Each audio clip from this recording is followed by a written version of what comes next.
Let's set the record straight. At the start of the show, we said 16. No, it's 15 more days to the 2016 Rio Olympics. 15 more days. Can you believe it? Just 15 more days. How ready is Brazil? How prepared is Team Nigeria? That's our focus right now. Let's go to Rio, where Tayo Cecilia, they have opened a lab Olympic testing center. Now, look, before WADA says no, we are solely in charge. But now, because they want to make sure that when you get to Rio, they still test you, they check you and recheck you. WADA has reinstated the credentials that, look, you're free to go on and open this lab testing. Yeah, I think it's also going to help also because most times, athletes would have finished warning and everything before they can even, they would have finished warning and everything before they could have even, get to know if they are guilty of doping or not. So anyone that tests here, if it's possible to just check it, before the race starts, because athletics doesn't start immediately. Yeah. So as the athletes are coming, I think most of them should are just going be right tested, there. Should just be tested and all that, so that they know that clean athletes will participate. Because that situation whereby you have to wait 2 years after, they not say, okay, you came, you won silver, now come get the gold and everything. It's already too late. But that so before you run, you're tested.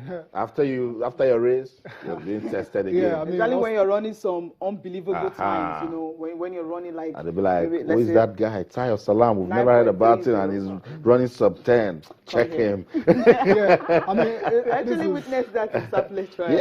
I mean, Black Patients, all of them. I mean, once you run a time, like, okay, Ben, and he's just like, okay, he's coming here and check. Yeah, not a surprise for me. Yeah, it is with everything that has happened on the back of all the scandals, all the doping scandals, especially with Russia. I'm not surprised at all that this is happening. I expect drug testing to be very robust in Rio, and that's why they have this lab. And so, if you are thinking of playing smart, you have to have second thoughts now, because you might just get caught. That's right. You need to think and rethink, and then just run through this one, particularly for Russian athletes. Yeah. Okay, they said, okay, they're free to go to the Olympics. The moment you get there and they see you're not clean, you're going back to Moscow, straight up. That's just as simple as that. Yeah. IOC wants to ensure that we have a clean games, and I think that's what we should preach. That's what we should support. Definitely. Very important. Okay, that's it. So we're taking a look at the 2016 Rio Olympics. Yeah, and for Russia, they're expecting the decision, the final IOC ruling on whether they will actually go to Rio. That's going to happen on July the 24th. Today? 24th. The final decision. We're talking about the final is if they're going to be banned or not. They are thinking it's going to be on that day.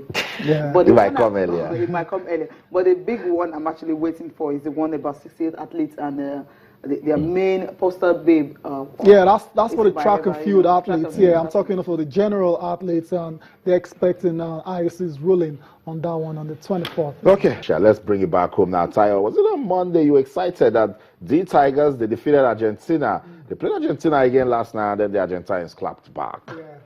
It happens. It happens. Well, the thing is, right now, it's not all about the result. The results are, I wouldn't say totally meaningless, but it's all about getting ready. It's all about, executing. Yeah, they played Argentina again. That's the third time they're meeting. I remember they met, at the Stankovic Cup, and they met a couple of days ago as well, and early this morning. And Argentina, won this one 101-79, very convincing. I don't know what went wrong in the game, but Argentina were the better side, clearly, and they won it. And Michael May led Nigeria with 14 points. Champo Gucci had 14 points in the loss as well. So, but what actually broke before this particular game was the story that Olumide Oyedeji, the Tigers captain, has been part of the team for a long time, for about 2 decades now. Says he's not going to Rio. Perhaps that affected this performance against Argentina. That's right. Maybe because for him to just say, okay, I'm not going to captain you guys to the Olympics for personal reasons. I mean, maybe it's something he wasn't really cool. Most of the players were not cool or happy with. I mean, when I heard the news, I was like, is this a joke or what? I mean, he's with the team in Las Vegas and everything. It's not a joke. He played. He was at the Stankovic Cup. We saw him. He played, and he withdraws, from the Olympics. So they'll be looking up to another leader now. Maybe K. Diogo might just be the one that could surely it has to be him. Lead them to Rio. And the Nigeria Basketball Federation, they have confirmed that Olumide has written to them, and of course. they're giving him the permission to attend. He called it personal reasons. Yeah. So I want to wish Olumide Oyedeji all the best. He's done so well for basketball in Nigeria. Yeah. I remember that dance. I don't know if we could see when we were trashing Angola, the last Afro basket. I don't know if it was a dance or what he was doing, but he was kicking the air, he was punching the air, and what a story. I'm also excited that he waited that long and still got to win the Afro basket. If he goes on to retire, I mean, it's going to retire having won the Afro basket and having played at the Olympics as well, because remember I was in London, for the 2012 games. So Olumide Oyedeji, emotional leader of the side, he is going to be sorely missed. There's no doubt about it. Well, he might not be a starter. That's him right there. That's Olumide there. I mean, he might not be a starter, but when you need, when you need him to play, 5 minute stretch for you to come and give you serious defense and serious rebounding, he will do that for you. So for him to be missing out from the real games, I think it's going to be a very big miss out for Nigeria. But I expect the other players, to step up now. That's right. Will Voigt, it's over to you to look for a new emotional That's leader. right. That's why it's a team. Remember, we won the Afro basket even without Ike Diogu. Exactly. And the team just looked at themselves and said, "Look, everyone is saying this guy is the team. No, we are the team." And at this stage, they all need to come together. Wish Olumide Oyedeji all the best. And of course, I expect Olumide, with the passion he has for basketball, he shouldn't stay far from the team. No, I don't think his experience will always be needed. He can give words of advice, words of wisdom, push the team particularly as we get for the Olympics. Exactly, and he appears to have a good relationship with the NBBF board as well. So I don't think it's going to be too far away from the team at all. Okay, all right. Cecilia, take us to Abuja. You've been following that story of the president meeting with athletes and the athletes being fired up after meeting with the president. Yes, if I meet the president and he tells me, look, he doesn't even need to tell me go to Rio, he just needs to tell me go to Guarimpa and get something done. I'll run down there because the presidential order. But these athletes are fired up and it excites me. Yeah, I think so. When athletes, after meeting with the president, after thinking, hey, are we even going to go to the Olympics and everything?